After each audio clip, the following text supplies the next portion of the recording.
Hey guys, I thought that I would do a video every month to document this process that I'm on, and I thought it would be cool for me to look back and to see how God was working, but I thought it would also be really cool for you guys to see how God is working too.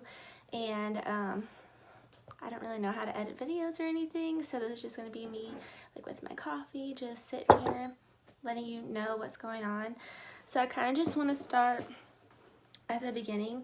So I grew up in church, and I never had that relationship. I kind of did not like the church, did not like Christians, ended up becoming addicted to heroin, had eating disorder, depression, anxiety, like all that good stuff.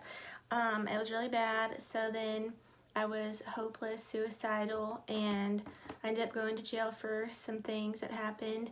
And it was in jail that I found Jesus, or he found me, or whatever, however you want to put it. And that was just a great experience. And I'll put more details of the things I'm talking about in my blog post, but I just don't really want to go too in depth right now because I talk a lot and I'm wordy, and this could be like a 30-minute long video, and I'm not really trying to do that. But anyway, I'm about to have 6 years clean, which is so cool. But I never really thought I would end up doing this and being a missionary, church planting team member. It's crazy to me.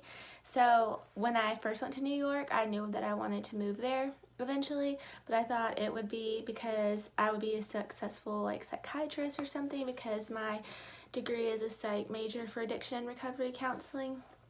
But when I went with my school, we worked with immigrants and refugees, and I just was able to see that we are all called to have, and despite our circumstances, that no matter what, we extend hospitality and love and the grace of salvation no matter what we're going through. And I don't think I'd really seen that or experienced that before, because I never thought I would be called to missions. I just never thought about it, which is crazy because we're all called to that. The Great Commission is that we'll go out and share the gospel with everyone.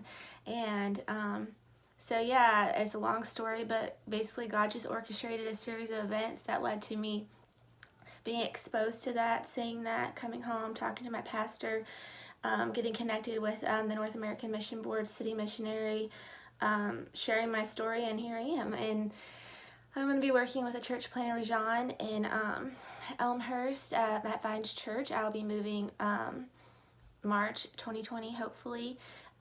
Now, I will be bivocational, but my missionary role is unpaid, so I'm trying to raise 6 months of living expenses so that when I get out there, I have, my resources and time to get a job, time to figure out my role at the church plant.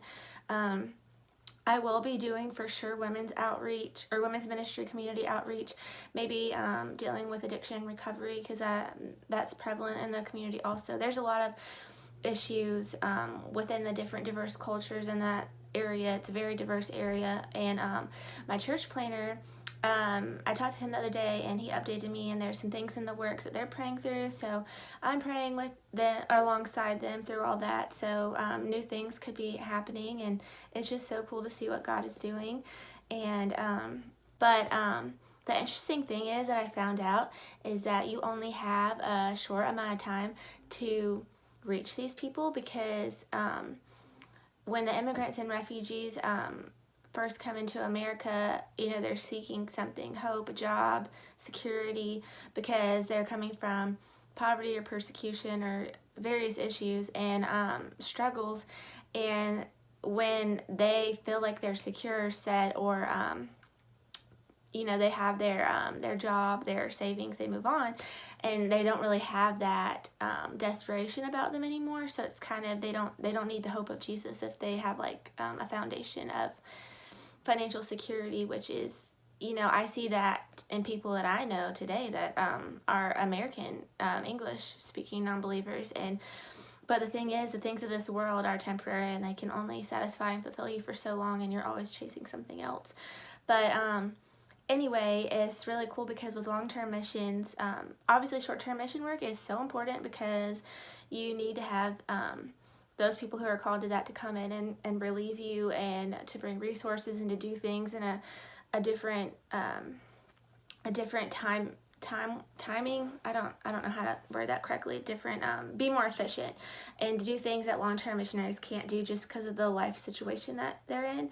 But long-term missionaries are able to build these relationships and develop trust, and to just share their lives with the different people groups, and they can just see Jesus in you and see, oh, you came from this lifestyle because you wanted to invest here in us. And I feel like that is that just bridges the gap. And there's so many tensions in society today, racial, cultural, religious tensions, and just political tensions, like so much. And Jesus is the only one that can unite people through that and bridge that gap through love and grace, forgiveness and mercy. And yeah, it's just, you know, it's a lot, and I've never done this before, and I'm figuring things out, and I don't even know if I'm explaining everything correctly. I'm just kind of trying to get out where I'm at and just share with you. And I want to also have this for me to look back on once I'm there, and to just see where I started and then where God took me and how He provided, because right now it's a little overwhelming knowing what all He has to provide. And I know He's got this, because He wouldn't have, you know, whatever he calls you into, He brings it to completion. So I'm trusting that He will do that. But if you have any questions or advice or suggestions, if you've been here, let me know. If you want to know more, let me know. I'd love to chat with you about this.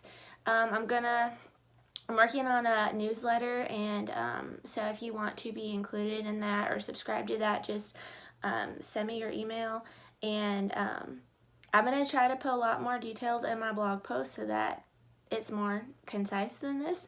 But yeah, I think that that's all I have to share right now. I'm just a little nervous, but I'm super excited to see what God is going to do. And it's just really ironic too that the worst parts of me, the things that I went through, like before I found Jesus, and before like I really started experiencing that life change, like He's using in my life now, and He's going to use it when I'm a church planting team member, just with the different life issues the different cultures struggle with. And it's really cool to see that. It just reminds me that He can turn the worst things around for our good and His glory. So anyway, I think that's all. Okay, bye.